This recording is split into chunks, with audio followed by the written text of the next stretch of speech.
Добро вечер, второ издание на Дневникот на Канал Плюс телевизија. Следи кратка најава за дел од настаните на денот.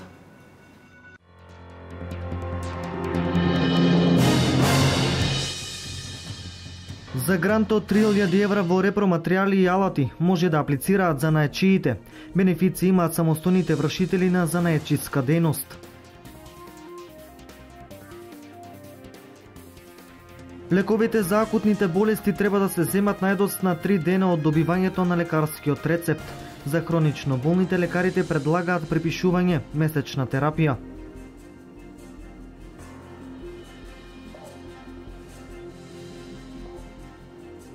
Од денес до петок Македонија е дел од кампањата на Европската Унија Биди активен, кој го промовира спортот и здравиот начин на живот.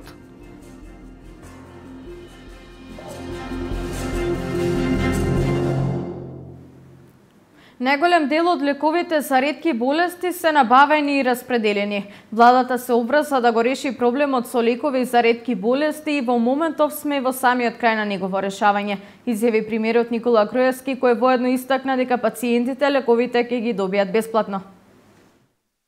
Проблемот со набавката на лекови за ретки болести наскоро ќе се реши. Премиерот Никола Груевски соопшти дека пациентите кои имаат потреба од нив за краток период ќе им бидат доставени. Пациентите досега имаат побарано 21 лек. Од нив 11 се веќе распределени, 6 се пристигнати, а 4 се во фаза на набавка. За многу кратко време сите 21 потребен лек ќе бидат целосно распределени на пациентите бесплатно. И на тој начин се решава целосно проблемот со пациентите со ретки болести, кој што беше долгогодишен голем проблем за овие пациенти, затоа што станува збор за исклучително скапи лекови, кои што пациентите не може да си ги набават, а кои што досега фондот не ги покриваше. Од минатата година, како што знаете, со одлука на влада се донесе решение да владата ги покрива, односно преку фондот за здравство, и нивната набавка е, како што кажа, веќе во завршеток. Овие 11 што се пристигнати практично покриваат 90% од потребите. Значи, се најчесто користените лекови. Овие останатите 6 што сега се во фаза на распределба и 4 што се во фаза на набавка се 10%. Така што може да се каже дека сме во длабок финиш на завршување на овој проект. Трошоците за овие лекови владата ги покрива преку Фондот за здравствено осигурување на Македонија. Како што речи и премиерот, пациентите лековите ќе ги добијат бесплатно. Инаку оваа мерка е трајна. Државата издвојува секоја година по околу 3,7 милиони евра за набавка на овие лекови наменети за лицата со ретки болести. Од почетокот на септември скратени се роковите за подигање на лековите од аптеките. 3 дена е рокот на важност на лекарските рецепти за акутните болести. Лекарите ја поддржуваат оваа законска измена, целта е да се ограничи потрошувачката на лекови онолку колку што е потребно за терапија. Земањето на лекарства за акутни заболувања, како на пример антибиотици, од месец септември претрпе нови измени. Новината е во тоа што овие рецепти имаат рок на важност од само 3 дена. Доколку пациентот во овој рок не го земе лекот, ќе се соочи со повторно одење на лекар и земање на нов рецепт. Акутната состојба бара веднаш земање на лекови. Скоро и не се задржуваат пациентите повеќе од 3 дена да ги земат ниту повеќе од 1 ден. Меѓутоа, онаму каде што очигледно не се веќе потребни после третиот ден, идејата на законот е да ги спречи ваквите појави, да се непотребно да не се земаат тие лекови, така да сметаме дека тоа е една позитивна измена која нема да смета во процесот на работа. Додека пак за хроничните болни има повеќе видови на рецепти со различна важност. Ваквиот вид на рецепти може да го издадат субспецијалист, специјалист и тие може пациентот да ги зема во рок од 2 недели, во зависност од трајање на терапијата и колку апчиња има во едно пакување, а најчесто се случува и терапијата да се повтори и повеќе пати во месецот. Во главном важењето на рецептите е онолку колку што има во пакетката по правило. Месечна терапија би требало да биде 30 до 31 ден, меѓутоа тоа е нешто што не го следат обично фармацеутските куките имаат пакување од 15 дена, 28 дена, 15 таблетки, 28 таблетки и заради тоа има една флексибилност за препишување на повеќе пати во месецот. Лекарите сметаат дека во интерес на пациентите со хронични заболувања најдобро би било да се воведе пракса рецептите да се издаваат и траат цел месец.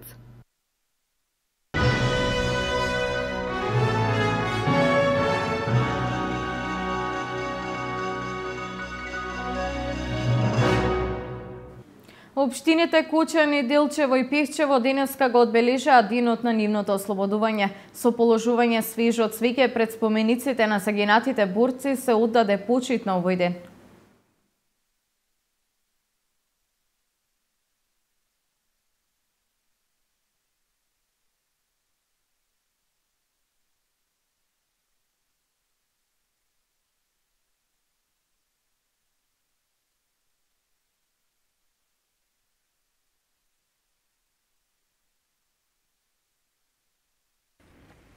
По повод денот на ослободувањето на Кочани 7 септември, делегација од општината, Сојузот на здруженијата на борците од Народно-ослободителната војна, ВМРО ДПМН и СДСМ го посетија споменикот на слободата во местноста Лукубија во Кочани и положија свежо цвеќе. Ова беше можност повеќе уште еднаш на денот кога борците на 4-та македонска младинска ударна бригада му ја донесоа слободата на Кочани, да се посетат борците кои ги дадоа своите животи за слободата на овој град. Од Кочани и Кочанско во текот на народно-ослободителната борба учествувале 2578 борци, од кои сега живи има само 23. Го одбележиме и тој ден во исто време и ослободување на градот и формирањето на македонската независност и суверенитет. И ВМРО ДПМН од секогаш и секогаш ќе биде дел кој што ги почитува борците за слободна Македонија. Исто така го чествуваме и утрешниот ден, тоа е 8 септември, на кој што ВМРО ДПМН особено е гордо, затоа што за прв пат ме самостојна држава ја добивме на овој датум. Општинската организација на Социјалдемократскиот сојуз на Македонија од Кочани им го честита денот на ослободување на сите жители на општина Кочани 7 септември, како и 8 септември денот на независноста на Република Македонија. Инаку споменикот на слободата е спомено бележие изградено во 1980 година од страна на општината и општинската организација на борците од Кочани во спомен на жртвите на слободата на Кочанскиот крај од Илиндинскиот период и Народно-ослободителната војна.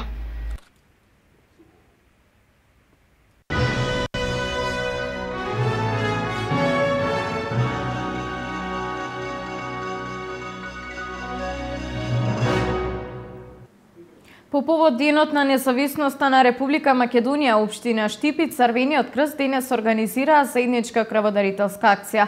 Освен заинтересираните граѓани, крв дарува и вработените во општинската администрација.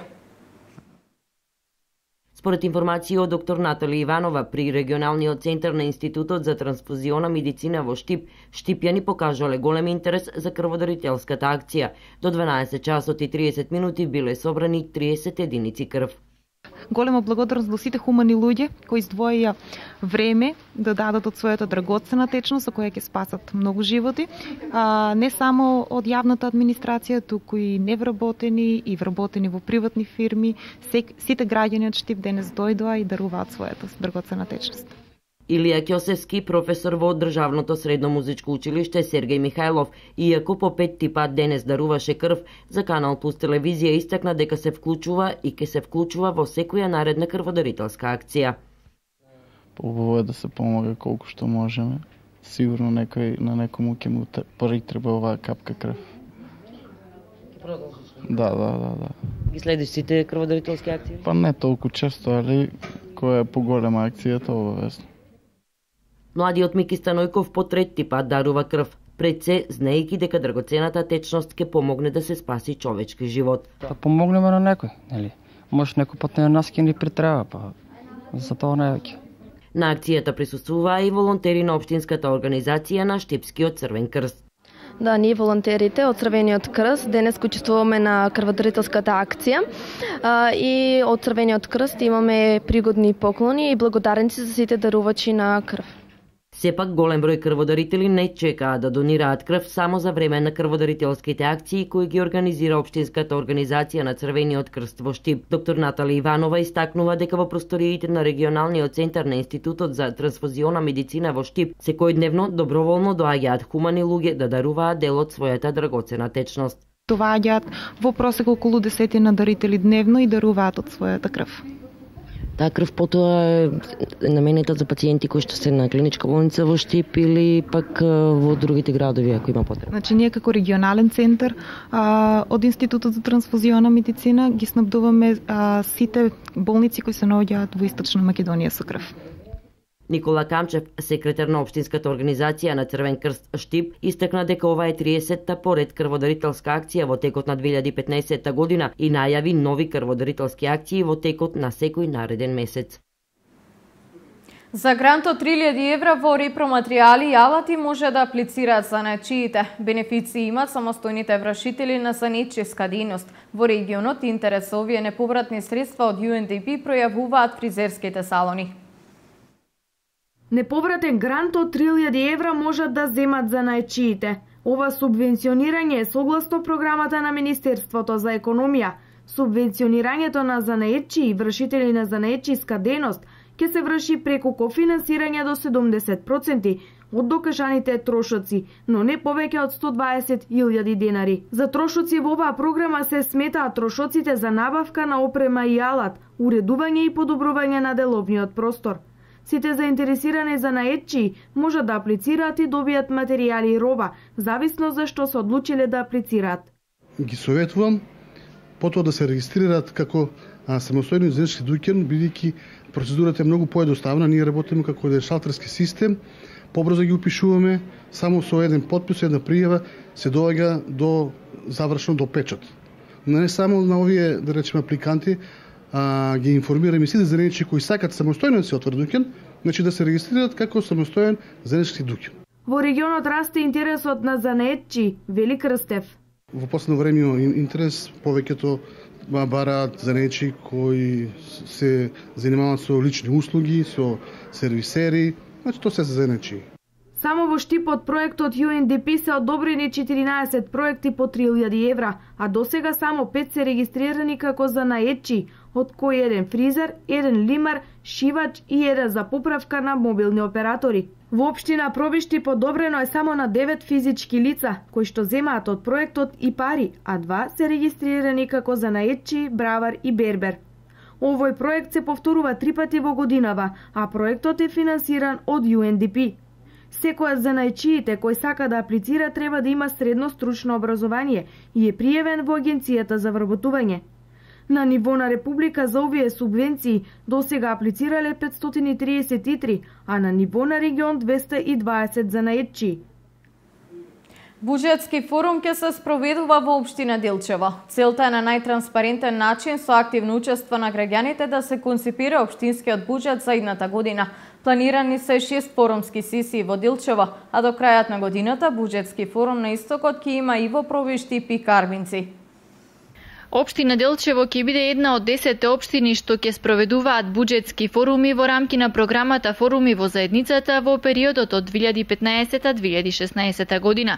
Општина Делчево веќе има спроведено проектен форум и меѓуопштински форум, а буџетскиот форум ќе се спроведува со цел партиципативно и транспарентно изготвување на буџетот на општината за 2016 година и тоа заедно со граѓаните. Буџетскиот форум ќе се спроведува во 6 форумски сесии, од кои 5 форумски и една последователна, на која ќе се даде отчет за тоа како се спроведени проектите финансирани од општинскиот буџет. Проектите што се избрани за финансирање ќе бидат дел од општинскиот буџет, односно програма. Програмата е финансирана од Швајцарската агенција за развој и соработка, а е раководена од единицата за координација на форумите во соработка со заедницата на единиците на локалната самоуправа. Буџетските процеси Швајцарската агенција за развој и соработка ќе ги финансира без проектен фонд, а со средства неопходни за поддршка на форумскиот процес во општините. Од источниот регион, буџетски форум во периодот 2015-2016 година ќе спроведуваат и општините Пробишти и Пикарбинци.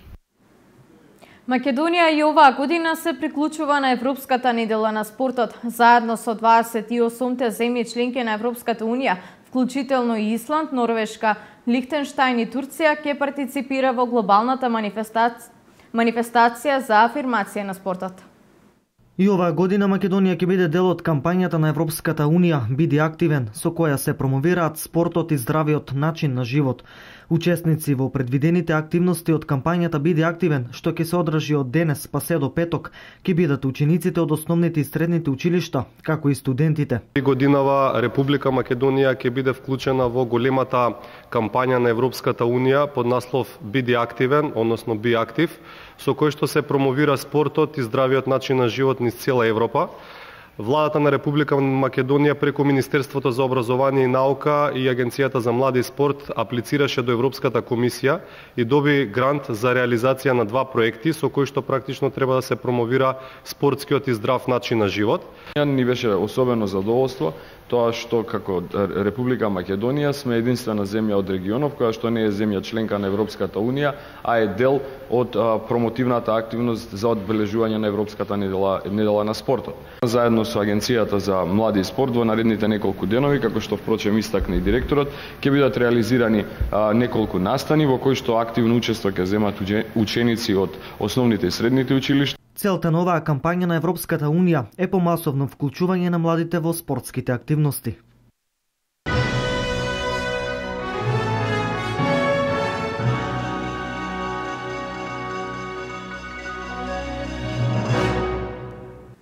Регулаторната комисија за енергетика ги објави новите цени на горивата. Од ноќеска на полнок поевтинуваат бензините по 2 денари, дизелот останува со истата цена. Цените на Евро Супер 95 и Евро Супер 98 се намалуваат по 2 денари за литар и 1 литар од овие горива ќе чини 62, односно 64 денари. Цената на Евро дизел горивото останува иста и 1 литар дизел гориво ќе продолжи да се продава по 49 денари. Новите цени ќе важат следниве 2 седмици.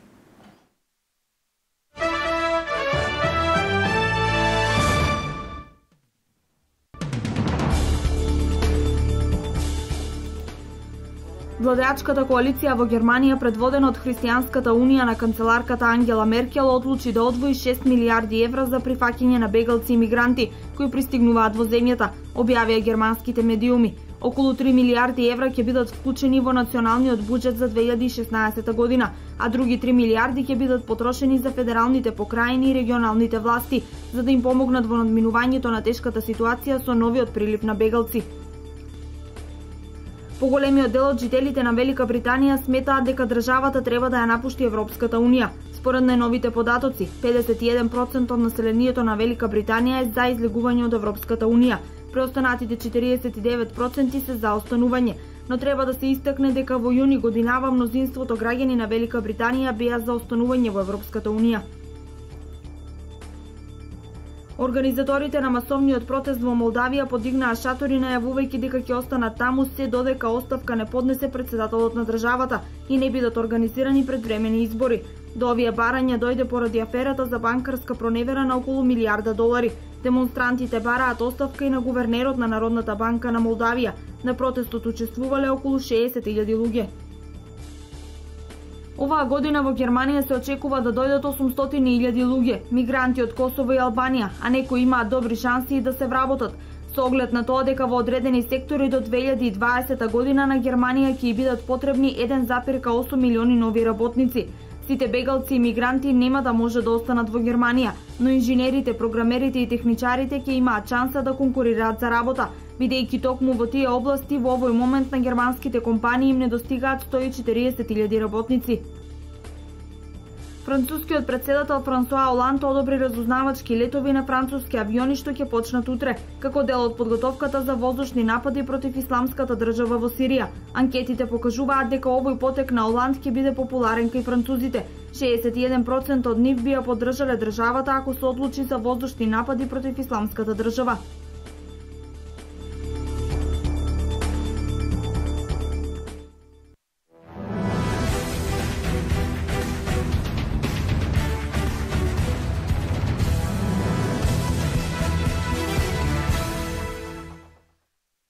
тројца штипјени ќе учествуваат во вториот дел од првата премиер лига во карате во Истанбул, Турција. Станува збор за Емил Павлов, Жарко Арсовски и Сашко Патраклиев. Конкуренцијата во премиер лигата е силна, бидејќи ќе настапуваат најдобрите светски каратисти. Но штипските представници се исклучително квалитетни и докажани спортисти, па очекувањата се дека тие добро ќе се пласираат во Турција. Најголеми очекувања има за Емил Павлов, бидејќи тој досега беше европски првак и трет на европските спортски игри кои се одржаа во Баку. Тренерот на Павлов, Жарко Арсовски, ќе ги брани боите на Мак Петрол, затоа што скопскиот клуб не сака да му издаде исписница, додека Сашко Патраклиев ќе ја брани честа на Македонка.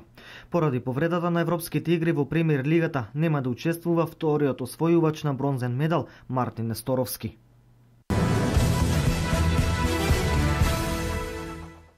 Кристијан Воденски продолжува да гази во грчко-римски стил. Тој е победник во детската лига на Хесен, Германија во категоријата до 26 кг, откако со 8:6 го совлада германецот Мац Хагодорн. 9-годишниот Кристијан Воденски со ова докажа дека не заостанува ниту во борењето во грчко-римски стил. Тој со новата победа покажа дека е добро подготвен за предстојните натпревари што го очекуваат и во другите спортови.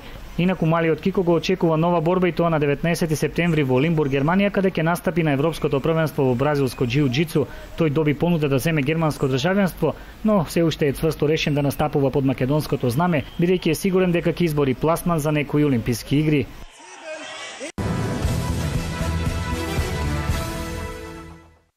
Александар Георгиевски и Мартин Гоцевски беа јунаците на фудбалскиот клуб Брегалница кои што беа стрелци на вчерашниот натпревар кој што се одигра во рамки на второто коло од третата фудбалска лига Исток. На градскиот стадион во Делчево пред околу 500 љубители на фудбалот, Брегалница ја совлада Беласица од Струмица со 2:1. Натпревар во кој двете екипи имаа голем број на шанси за погодоци, но сепак 2:1 беше финалниот епилог од оваа средба.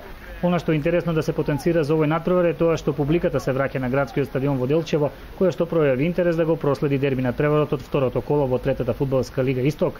Во рамки на ова натпреварување фудбалерите на Осогово ја забележаа првата првенствена победа откако со головите на Паунов кој два пати прецизно стрелаш, Цветанов, Натков и Јаневски, како гости го совладаа Караминци со 5:2. Во второто коло главно победа славеа фаворитите. Овчеполе ја совлада Слога со 1:0. Со убедливи 7:0 Академија Пандев славеше на тимот на САС од Македонска Каменица.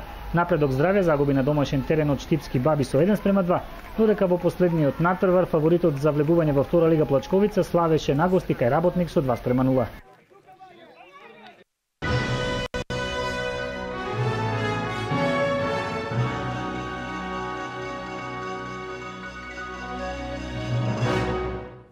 Дневникот заврши, со нови информации се гледаме утре. Пријатна вечер.